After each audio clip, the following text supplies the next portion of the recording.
જ્યારે જ્યારે ચૂંટણીઓની મોસમ શરૂ થાય અવનવા પક્ષો અને અપક્ષોનો રાફડો ફાટી નીકળે છે અને એમાં પણ અપક્ષોની તો ભરમાર લાગેલી જોવા મળે છે। ત્યારે આ વખતની લોકસભા ચૂંટણીની જો વાત કરવામાં આવે તો અપક્ષ ઉમેદવાર 2019માં પણ હાર અને જીતના સમીકરણ બદલી શકે તેમ છે।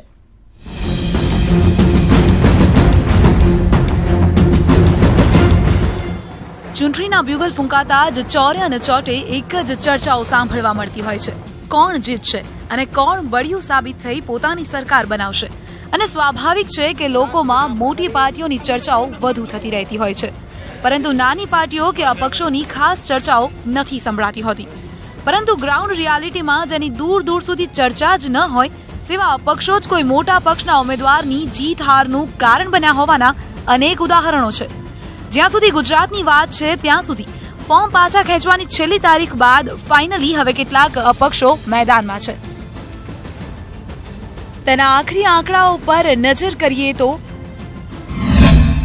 કચ્છ લોકસભા સીટ પર અપક્ષોની સંખ્યા 3 છે, તો બનાસકાંઠા પર 10, પાટણમાં 7, મહેસાણામાં 6, સાબરકાંઠામાં 10, ગાંધીનગરમાં 7, અમદાવાદ પૂર્વમાં 11, અમદાવાદ પશ્ચિમમાં 2, સુરેન્દ્રનગરમાં 25, રાજકોટ 7, પોરબંદરમાં 12, જામનગરમાં 25, જૂનાગઢમાં 7, અમરેલીમાં 8, ભાવનગરમાં 4, આણંદમાં 5 અપક્ષોની સંખ્યા છે, તો ખેડામાં 0 અપક્ષ ઉમેદવાર છે।